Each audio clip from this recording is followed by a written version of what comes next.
everyone, thanks so much for joining me for Chronicles in Collecting, where I'm going to open up the first 4 figures Blue Eyes White Dragon White Edition. This figure came out in July of 2022 and retailed for $140 US.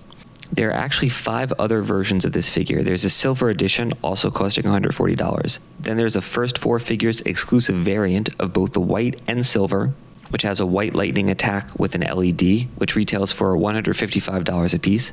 And then there's a definitive edition of the white and silver that costs $375 a piece, that has an extra elongated neck piece, a wind effect piece for the base, more LED lights on the base, and a sculpted Blue Eyes White Dragon card as part of the base. In an unfortunate bit of timing, I had gotten this figure a few days after Kazuki Takahashi's unfortunate passing, the creator of Yu-Gi-Oh! So thought it would be a good opportunity to, open this up, think a little bit about him and his creation, and check out this new figure.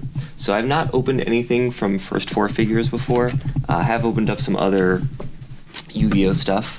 A Seto Kaiba statue is pretty much about it, so I'm not really quite sure what to expect. And I think that there's like 4 figures in this line so far, if I could ever actually get it out of the box.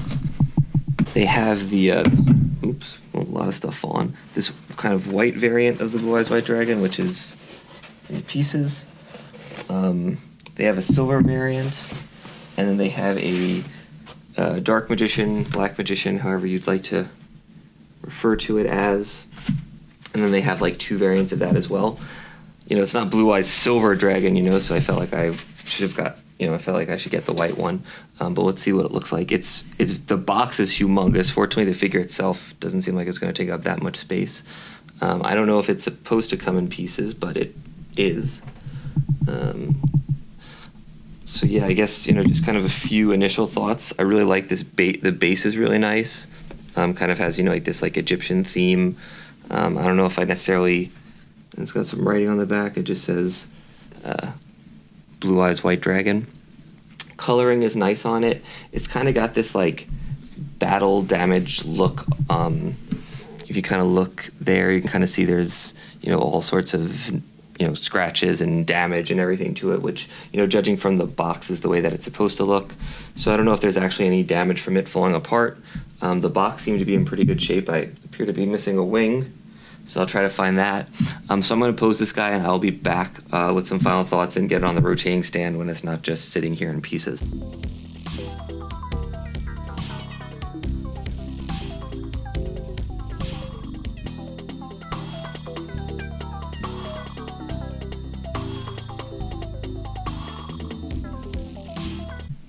All right, and we are back. So we got this guy on the rotating stand.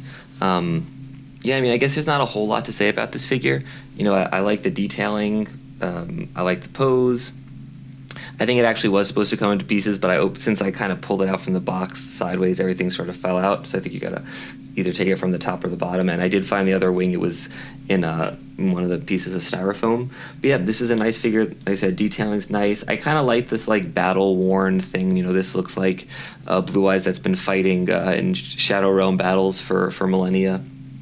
Like the base, I think it's a little uninspired, but whatever. The promotional picture showed it kind of like in front of like a moon or something like that, and it would have been cool if there was like even like a diorama piece or something like that you could put in front of it. But that's certainly not a deal breaker. Obviously, it takes up kind of a lot of space, but not it's mostly wings, and you could take a wing off if you wanted to. I don't know why you'd want to.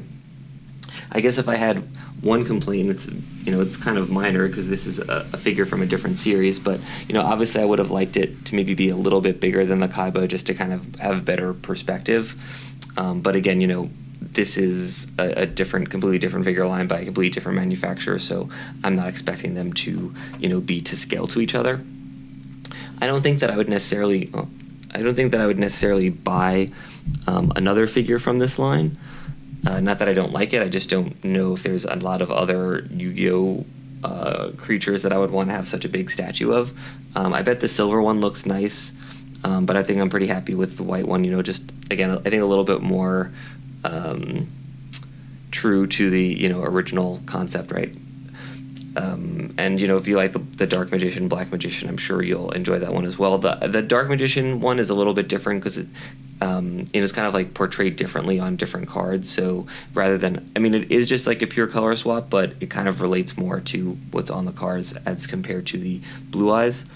Maybe they could have gone a little bit more ancient Egypt with the base. I know there's one Blue Eyes promo where he's like standing on like a tablet or something like that, not like an iPad, like a Moses type tablet. So I think that would have been cool, but other than just like some generic rocks or something like that, but it's fine. So yeah, all in all, I would definitely, if you like the Blue Eyes White Dragon, I think this is a really cool statue to have. If you don't like the Blue Eyes White Dragon, you don't like Yu-Gi-Oh!, you certainly don't need to go out and get it. But I'm looking forward to adding it to my Kaiba shelf and maybe adding a few more Kaiba figures as well. Anyway, thanks so much for checking out this video. If you enjoyed it, I'd really appreciate a like or subscribe. If there's something else you want to see, either this figure or something else, let me know and I'll see what I could do. I'm still trying to figure out the summer schedule, but I'll do 2 figure reviews and an anime review, and looking forward to the new Gundam coming out in October. Thanks so much, and keep collecting.